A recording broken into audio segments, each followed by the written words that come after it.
Welcome back to the Foot Soldiers podcast. As always, it's Luke, joined again by Conrad. It's been almost a month since the last time we did this, and in that time, Cavalry have played 4 games. They've continued the bipolar season we've talked about a lot on the show. 2-2 draw away to Ottawa, almost a month ago now. 4-1 win against Forge in what could be the game of the year, in terms of the Cavalry perspective anyway. Broke the Forge unbeaten run. Borshevsky was back in that game. We'll talk about it more later. 3-1 loss away to York. Back to playing like shit again, and then just a couple days ago, a 3-1 win at home to Halifax. So what do you make of all this, Conrad? Tommy likes to say the Cavs need to stay in the peloton, stay within striking range of those top teams. Well, I don't necessarily think that they've done that as effectively as maybe they'd have wanted to. They're still in the hunt for that third place. I don't think second place is achievable after yesterday's result, but I think we're starting to see the true Cavalry form outside of that York. Yeah, for sure. And if we just go game by game, the game in Ottawa, obviously Ottawa are a very good team. I've talked all season about how they're probably one of the best teams in the league this year. They're definitely a tier above Cavalry. But we go to Ottawa. Ali Musi gets a brace in the first half. Fantastic free kick goal. And the other one, I think, was off a corner. And then and then he gets cleated. Okay, I didn't actually watch that game, just full disclosure. So just for the people. he got cleated. You were on your traveling journey. Yeah. Going to see some band that no one's ever heard of. Some brothers playing some music, you know. Yeah. Not a big show, but... Yeah, Ali Musi got cleated after scoring the 2 goals. That's why you saw Ayman Saloof come in as early as we did. Truly, Cavs kind of took their foot off the gas, I felt, a little bit in that match. And you can't afford to do that against the top teams in this league. And I think the story I saw in that match was still Dan Klump getting reacclimatized to playing a full 90 minutes. You saw him get subbed out with Brad in the 80th minutes. And we've been saying it all season, as you alluded to, like, Ottawa's not a pushover side, especially playing at home. So to steal 2 points from a team above you in the table and come away with a draw isn't the worst possible result. Definitely, especially when you consider that there was some strange lineup choices in that matches, like just looking back on this. Was that a back 3 in that game that we used? It was. Lang, Klump, Montgomery, and Cavsfc. So you're essentially starting 4 center backs. Obviously, Cavsfc is more of a DM. But yeah, the first time we try and do something different, kind of works out for the first half. It's kind of a 3-4-3. I know, looking at what sources you can, they technically slotted Gareth Menkov as a left back, but we all know that isn't where he's going to be playing really ever. Yeah. Even in transition, he's not truly a left back. But yeah, Tommy went away from his back 4, which I thought was a valid experiment against Ottawa. Park the Bus FC in Ingham. Definitely. And again, like, Ottawa are a very good team. They've been playing well all year. It's a tough place to go play. We haven't won there in a very long time. And to go there, 2 goals in the first half. Ali Musi's been on an incredible run of form the last few games. Let's start off by saying that. Like, he's obviously struggled a lot earlier, which is what we talked about. But when Ali Musi is on, when he's locked in, I think he's the best player in the league, in my opinion. He certainly has the quality to be. I don't necessarily agree that he's the best. I think there's a lot of other really good players in this league. But it's allowed that front 4 to really play a lot more free when Ali and Gauthier have been playing in top-class form as they had. However, I do think you kind of shake your fist at how often Cavalry plays badly against Manny Aparicio. Oh, God, yeah. Like, I don't know what it is about Manny. Like, it just seems that whenever he's on the pitch, Cavs kind of start to lose their heads a bit. No, and again, like, he is a tremendous player. I'm not going to say that, you know, he's not a good player who just plays well against us. He plays well against everyone, but you're right. Like, we kind of just lose our heads when it comes to defending Manny Aparicio. And we've been done it since his Pacific days, right? Yeah. So it's and I'd even say back with when he was with York. Oh yeah, 2019. Yeah, forgot about that. But yeah, so that was the Ottawa game. Again, like, I haven't really seen the game, so I don't really have a lot to say about it, apart from just looking at it's the farthest back we're going. Yeah, the farthest back we're going. But I think the biggest story, just before we go into the next one, is we haven't kept a clean sheet, and it feels like forever, right? Yeah, and I did see Marco after the match this week, and he was kind of shaking his head. The 0-0 draw to Halifax, August 9th, was the last time we kept a clean sheet.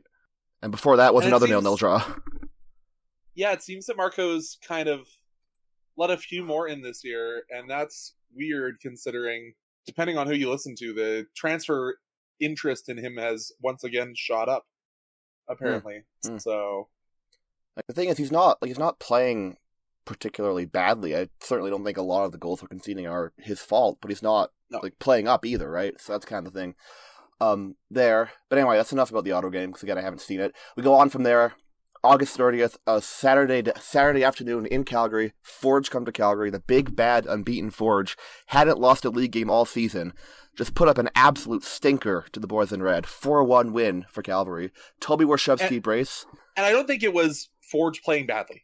I don't think that's what we can come away from this game. Definitely, but compared to what you would have expected from them going into it, they certainly 100%. didn't. They didn't look like an invincible team at any point in that game. We have a Warshevsky brace, 14:55. Ali Musi again, the 50th minute. Sergio Camargo, 62, 1 minute after Forge get one back. That was an incredible game. How sick was that? It's great. And kudos to the schedule makers for putting Forge on the schedule during Calgary's Pride weekend. Like, it's just so chef's kiss. That's hilarious getting stuff. To yell at Brian Wright and the TFC dropout Mo Babuli. Happy Pride, and just seeing the utter look of disgust from Brian Wright and Mo Babuli. He was giving me a pretty big death glare with the our Pride battle flag down in the right corner there. So yeah, that was definitely the icing on the cake of that game. But yeah, it truly was. Going into this game, obviously again, Forge are a good team, but I've never felt like they were an unbeaten team. You have like One Soccer and the other media covering this league saying, "Oh, are they the best team in CPL history?" I certainly didn't think they're that good, right? I think one of the biggest reasons they were unbeaten is because they didn't play in Calgary until like August 30th, right? Like they've never got a season without losing in Calgary. Yeah, and Tommy's directly shout out the Foot Soldiers numerous times, and last week he talked more about the fans in general in the match against Halifax, but he says it truly does feel like a fortress coming into this building, and I think Forge forgot what playing on the grass in Calgary is like. And I've seen so many excuses and so many discussion boards about, Calgary's the only team that plays at any altitude in Canada. We're not playing at Machu Picchu. We're not playing at the heights that we see in Central America. Like, that, if that's your excuse, you need to get better excuses. We're not even playing at the heights of fucking Denver, right? It's not.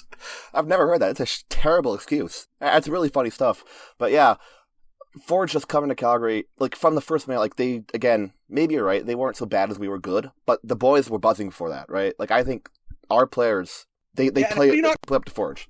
And how do you not get up for that matchup? Oh, exactly. You're coming into the town that knocked you down off your championship pedestal, and you put on that performance. Like, the fact that you sub off Kyle Becker in the 59th minute because you're losing. Yeah, that was hilarious. Oh, it was brilliant, and it was truly a class performance. Got to give my props to Sergio Camargo. I thought he was one of the best players on the pitch. Mm-hmm. The one player I kind of want to single out as having not even a bad day, but someone who needs to check themselves in games like this is Diego Gutierrez. Yeah, that's fair. He should have had the yellow. He yapped a little bit too much. I think sometimes these players just need to take a look over their shoulders, look over Section 203, and look at that scoreboard in some of these games and remind themselves, we've already done all our talking with our performances. I don't need to get into the referee's ear. So that's my one negative of an otherwise brilliant match from Cavalry. And Toby Warshevsky deciding he remembers how to score goals in this league. That's definitely fair. And back on the Gutierrez point, like at a certain point though, it's also the case, like watching that game back, like he was getting under the Forge player's skin quite a bit, like all throughout the game. So it's kind of a double-edged sword, right? Like you're definitely right. When you're up 4-1, you gotta like, calm down a little bit. But at the same time, like I think his being a pest is a big reason why we did so well in that game. Because that was an element that we've been missing since Jose Escalante. Oh, definitely. That whole situation happened. And I see a little bit of that in Mikhail Gerasimenkov, too. Mm-hmm. I don't think he's as verbal with it. I think it's, I just dribbled you. I'm going to smile at you the whole way back. But yeah, it is that little bit of, F you, I'm better than you, and I know it, from Gerasimenkov versus Gutierrez, who's going to be in your face and the ref's ear the whole match. Definitely. And yeah, and Gerasimenkov has also been, I think, fantastic with this run. But he cannot defend. He's not a left back, I think. I think he actually did pretty good against Nana and Poma for the most of that match. Yeah, like he's fine. But It doesn't help that he has Gote and Tingy as the other player on that left. I think that's why we've seen Kabza play that central defensive midfield role to the side of Garrison Mankov when they've both been in the lineup. definitely, but Just give that little bit of stability. but you compare Gerasimonkov's defending to Brad's defending, it's just night and day, right? Yeah. Like, Why not? and that's fine. Like, you need to have both kinds of players in your team. But yeah, just looking back on this, Toby Warshawski just kind of hates Forge, to be honest. Doesn't score for months, and then scores a brace against Forge. This coming, of course, he scored twice against Forge in the playoffs last year. Could have been more had the penalty Definitely. stopped. Definitely, yeah. And he's now off penalties, as we'll talk about in the York game. But yeah, Toby Warshawski, hell of a performance against Forge. Hell of a performance by kind of the whole team in that game. And again, Forge weren't great, but they definitely weren't the unbeaten team we all thought they were. And now we have Thomas Muller thanking us for ending their unbeaten run in the presser the other day, right? Yeah, that was brilliant. Yeah, that's headlines I never thought I'd see is Thomas Muller saying Forge are a tough team. Yeah. Yeah, that was a good game though. Again, back to and it led to a stinker though. It went into a stinker after that. Friday, September 5th, in York Lions Stadium, the boys in red show up to York and just do the opposite of what Forge did here. Losing 3-1. Adonai Jareed, I think is his name, in the 40th minute. Yep. Lopez, I don't know his first name. Leonel Lopez, and then Max Ferrari. And fucking Max Ferrari. God, I hate him so much. Yeah. One positive, we didn't have to watch Oswaldo Leon, because of course he's banned. He got a 3-match ban, I believe it was. So that was nice not to watch him play. But yeah, Cavalry York games, they're just... I don't know what happens to you when you play York. Because it happens when we play them at home, right? Yeah. They kind of got our number. They're a little bit of that boogeyman. I don't know, maybe it's they still think Elijah Adekuve is on our squad, and so they stop playing against him. Yeah. Yeah, but that was just a terrible showing. And I do kind of think that 3-1's a little harsh on Cavalry. Well, the second goal was off a free kick that just wasn't a free kick. But at the end of the day, Bertiaga played very well as well. Yes, he did. Like we had our chances in that game. We didn't take them, and they took the chances they got. And again, but this is the clean sheet thing. I think Marco had a pretty bad game that game. Like again, the second goal, you're not gonna no one's saving that. The free kick goal, but the other ones were like again, he's not bad per se, but like an elite goalie in this league. Nate Ingham would save at least one of those, I think. Probably 2025 Nate Ingham would. And yeah, that was man bun shot. We're going back to man bug Ingham days. Yeah. That was not a great showing though from Cavalry. Fraser taking the penalty is kind of a big talking point in the... Well, is it? I think Tommy knew the score of the game and knew that Fraser had family in attendance. Well, he said Toby's off penalties. But it's always going to be Fraser. I don't think that's what I took out of it, but I do agree that Toby's off penalties. I think that Toby has one shot on penalties, and I think there's some other guys on the squad who have a little bit more variety to bring to the spot. But Fraser, like, how much can we say about Fraser's performances? He's been, I think, quietly our most consistent player all year. Even when fuck the Oilers is what we can say, but yes. But even when the team's been at their worst, Fraser has been the one showing up. He's been the one hustling his ass off every day. He's getting on a bit now, 30 years old now, but he's been quietly one of the best players for Calgary. I think right now he'd be my MVP of the year. I don't know why we don't have him taking more corners. Yeah. As much as I appreciate what Ali Musi brings from this corner spot, I think Fraser can whip them in pretty good too. But yeah, Fraser's been incredible. Like, as much as we say this team might not have the leadership, you can definitely tell when this team starts to drop off a little bit. It's the shouts of encouragement from Fraser that tends to get the things back on track before they fully derail. Definitely. Yeah, that's certainly the case. But yeah, having Dan Klump back on the team, it's so great to have concede a goal and just Marco yelling at Dan Klump again. That's always hilarious to happen. It's like the England thing, right? Harry Maguire and Jordan Pickford, right? It's our little Jordan Pickford, Marco Carducci. But yeah. Because he's not going to yell at Levi Lang. Yeah.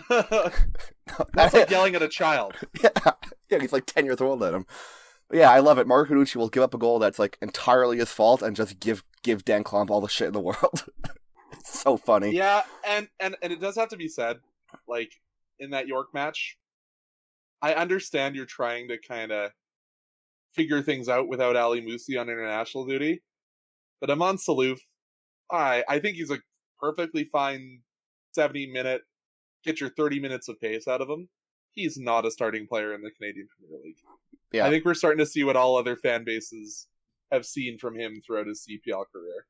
Yeah, I agree. And, I'll put my hands up for that. I was wrong. I was saying on the show he should be starting. But no, I think you're right. He's a really good super sub. Like 20 minutes, everyone else is tired. He can come on, give some magic. But yeah, you don't want him on for 90 minutes. Yeah, that's what Pacific and Vancouver were saying. Yeah, definitely. And yeah, so again, we could talk about the refereeing in this game a little bit, because I don't think it was... I mean, it's never good, but I think this game it stood out. I think the referee knew what happened the last time we played. When we're looking back and saying, can we have Alan Roosh every game? Yeah. Like, there's something wrong with the CPL officiating. Yeah, and to be clear, I'm not saying the referees are the reason we lost this game. I'm not even saying the refereeing was biased. I think it was actually pretty evenly shit on both sides in this one. But yeah, like I said, the referee knew what happened last time we played, with obviously the brawl at the end, all the red cards and that, and he was trying too hard, I think, to control it and not let it get to that point. I'm not going to tell you who said this. Okay. Because I think if somehow the Canadian Premier League gets a hold of this, I don't want anyone getting in trouble. But somebody in the post-match told me, I wonder if the Canadian Premier League needs some funds, because there has been a lot of yellows and teams get fined if they have more than 5 yellows in a game. So maybe Soccer Canada needs a little bit more funding. Oh, yeah, that's fair enough. Is what was suggested. So, well, we're definitely doing our part then. Yeah, that's fine. It would definitely do our part then, yeah. But I remember, was it the Niall Higgins yellow in the 6th minute? That could have been a red card. It was like a 2-footed tackle. Yep. And again, like that's actually not bad refereeing. If you don't want to give a red card that early, just to, I guess, control the game, but whatever. But yeah, second half, the Dan Klomp yellow was kind of ridiculous. The Brad's yellow was just not even a foul, I think. That's what led to the goal. And this is kind of Brad's gotten 2 phantom yellows in the last 2 games. Yeah. Which normally he gets legitimate yellows. Normally he's a real yellow machine. Tactical fouls are a thing that Brad Camden knows well. Yeah. Well, he's getting yellows for not even doing anything. And it was hilarious in the broadcast. You could like, what the fuck did I do? Yeah. And that's the one that wasn't the foul that led to the free kick that they scored on. Great free kick. Like, you got to give, what's his name? Lionel Lopez. You got to give him credit for that. It's a great free kick. You got to take the chances you get, and he took his chance well. Marco was never going to save that. But it also just wasn't a free kick. If ifs and buts were candies and nuts, right? Yeah, exactly. And then Fraser aired penalty. Didn't really matter. And Toby getting a yellow after the match. What was that for? I didn't even see that. The 40th minute, the 94th minute, rather. Yeah. I don't know what, he must have said something walking off the pitch, but... Yeah, well, yeah, and I think that was a... At least he wasn't running somebody down it's going to the locker rooms this time. Yeah, yeah, definitely. But just for the implications of that game, in terms of where we are in the season, and where us and York are on the table, I think that could have been one of the most demoralizing results of the year, for me anyway.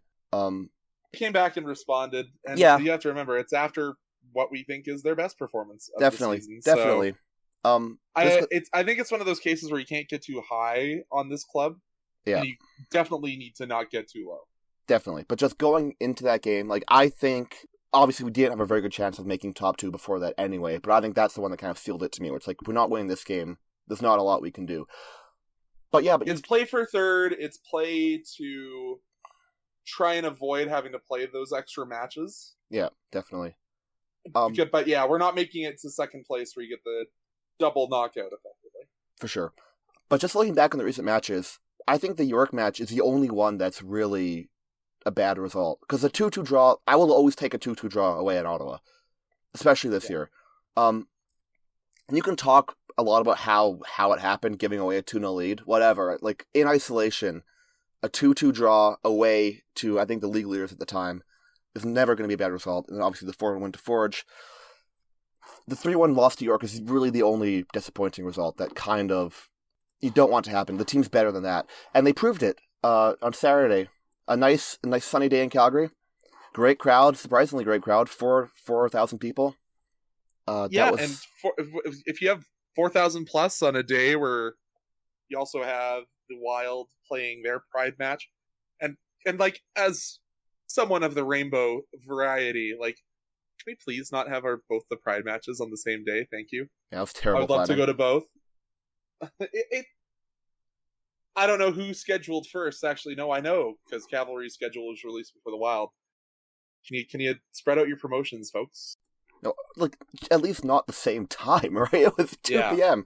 on a Saturday. That's incredible stuff. But yeah, I have no idea the attendance at the Wild game was.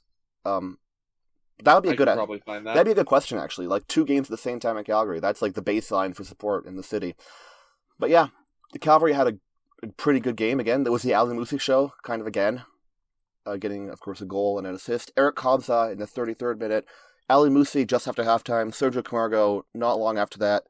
They get one back in the 57th minute, and then Cavalry did a really good job, I think, just killing this game. Yeah, and it was not just talking about putting the scoring to bed. Outside that Perlman goal, like, Halifax were never in this one. Mm-hmm. And this is a squad that's trying to fight their way up the table and have actually been relatively good. Yeah. But, like, they were never in it. No. And I saw a stat. Halifax have never won a game in Calgary. They've never won in Calgary, and they've never won in Hamilton. Like it makes sense considering the amount of travel that is and stuff. But that is pretty surprising. But yeah, again, this is not a bad Halifax team, especially when you consider like where they are in the standings compared to us. Like I think there's very clearly 3 tiers in the league right now. You could say 4 if you wanted to count Vancouver as their own tier at the bottom. Yeah, best worst place team in the league. Yeah, that's so fun. 12 points on 23 games. Jesus Christ. But yeah, so Forge and Ottawa, I think, are about the same level. Us, York, and Halifax, again, I think like we lose 4-1 to York, beat Halifax 3-1. I think, or 3-1 to York, whatever. I think we're about the same level, all the 3 of us. And then obviously Vancouver, or Valor Pacific below that, and then Vancouver on 12 points. So yeah, a good showing to Halifax. I thought that was Eric Cobb's best game as a Cav. Definitely his best game, and definitely his best game, I think, since 2023. I think he totally outpaced everything from 2023 That's fair. Weekend. That's fair.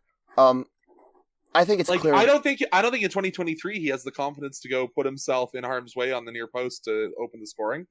I don't think he has the poise on the ball that he showed. And like I don't think he controls the game as well as he did because he was the one playing the ball through the midfield. And that's kind of an underrated aspect of the Dan Klom signing. It means we can get Eric Kobza back in his natural position. I think he's kind of, in 2023, he was passable as a center back. Obviously, last year he had his struggles. This year he struggled a lot at center back too. I think he doesn't have the confidence at center back that he has in defensive midfield. I agree. And I also would say he allows Tommy to shift him in that CDM. Like you saw that he was on the side away from Dan Klomp this week, off to the left to kind of support Levi Lang and Fraser Eric. Mm-hmm. And I don't know, if starting Levi Lang over Tom Field is the right decision in this match because I felt that Levi actually kind of struggled a bit, and we had this head wrap the whole match. Yeah. So just something I wondered. Yeah, that's fair, but I think either way, Levi Lang, Tom Field, they're around the same level. I think it's not going to make a big difference either way. I think there's a little bit more experience and a little bit more understanding with Tom Field. That's fair. But I also understand leaving Tom Field as a substitute because he can play more positions. Yeah, definitely. And especially with Shamit Shom only just coming back in that game, which was pretty great to see. Our Bangladeshi king. The social media engagement is going to be over the roof now in the run into the season. That's what we've missed, actually. We've missed all the Bangladeshis in our comments section. But yeah, great to have him back. But Eric Kobza, Kobza and Baldissimo is a very good defensive pairing, I think. Or midfield pairing. Better when it's Kobza and Shom. Kobza, Shom, yeah. But you can pick Shom or Kobza or Baldissimo, one or the other. Give him a half, no matter what. They're both, I think, around the same level too. Yeah, and then it also allows us when Gutierrez comes back for him to be the substitute for Sergio Camargo. Yeah. Because I don't think Moroniak was bad in that role. I don't think that's where we should ideally utilize Nico Moronic in his first match back. But I think it allows Tommy to play where he would want to play everyone at the start of the season. Yeah, definitely. And it's a good thing. And Sergio Camargo, as you said, he had a great game, I thought, too. You could also and let his old legs get a half an hour off. Like, I don't think that's... And Sergio, I know you might listen to this. I'm not calling you old, but you are the elder statesman on this squad. Well, you know it. We know it. We love you. Is he the oldest guy on the team? 31. It's him or Brad. Well, they're both 31, so it's months.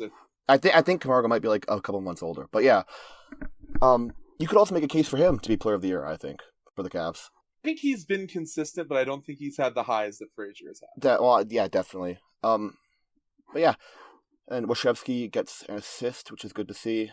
But yeah, Tommy said in his post-game press conference he really loves the flow that his front four are getting, and I can't deny it. Like, there is a lot of creativity. Like, as much as we loathed Toby over the last in his dry spell for not being that true number 9, I think we've seen that artist come back and him to flow in the attacking half of the field. I only saw him have to make a journey to the top of the 18-yard box once in the game against Halifax, but I think you've seen with Klopp back, with Moosey starting to get going, that confidence starting to flow into that front four. And holy, I didn't remember Goche Intingue being this fast. Yeah, he's our own little Alphonso Davies. But yeah, he's been really good too. Yeah, like, he is the piece. I think he was the missing puzzle piece.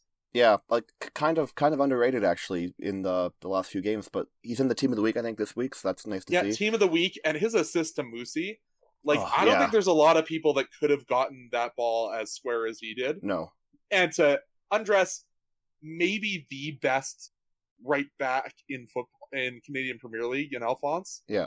To score the goal. Yeah. And like, I know One Soccer was talking about Alphonse and shutting down Intingue, but I didn't see it that way when I was in the stadium. No. But let's be real. Jefferson Alphonse should not be in the Canadian. He needs to go to a higher level. Yeah.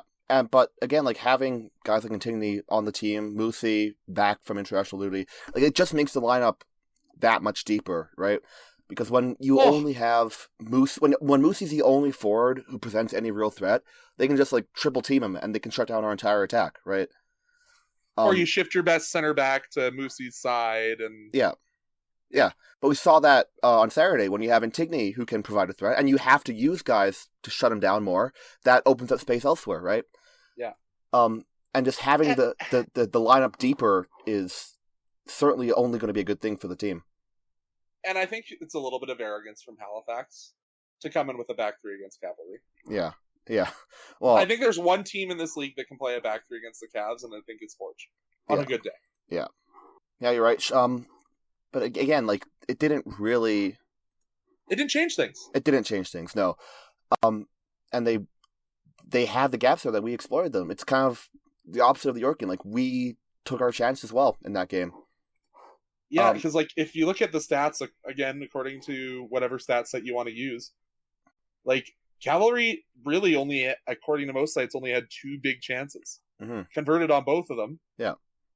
But it was the Cavs taking advantage of what was given. You're 100% right in that. Yeah, it was. And again, Halifax had good shows. Like Sean Rea, I thought had a good game. Needs to shoot about 4 yards lower every time he touches the ball. I'm just thinking now on Font Mob, they have Yesley at a 4.7. Tall for what? Yeah. I kept saying it around. I was standing up with Ian at the top of the section this week.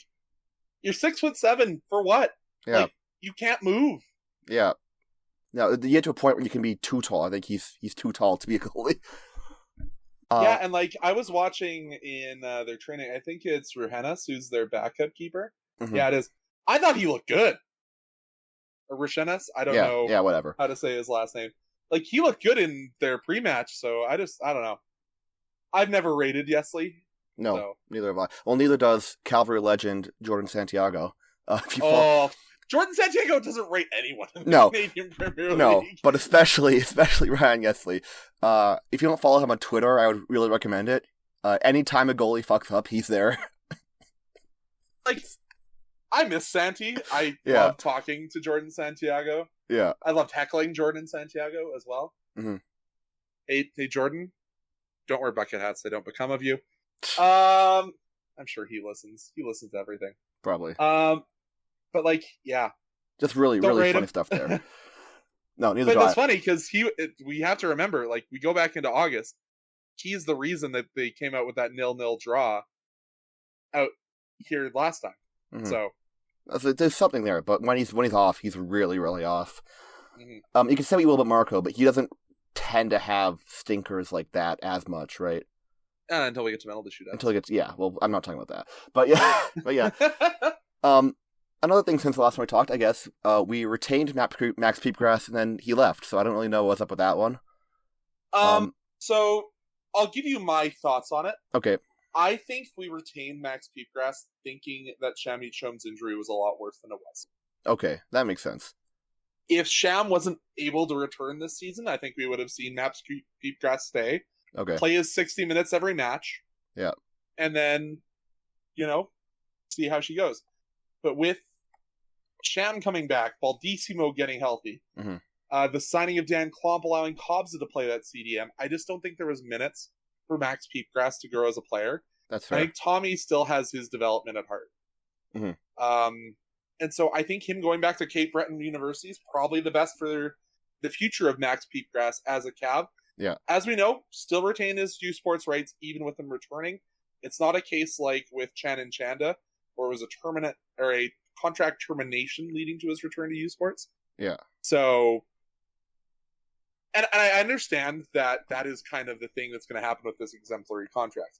If a player doesn't want to stay the pro route and wants to go to U Sports, you are going to have to see the termination of a contract like that.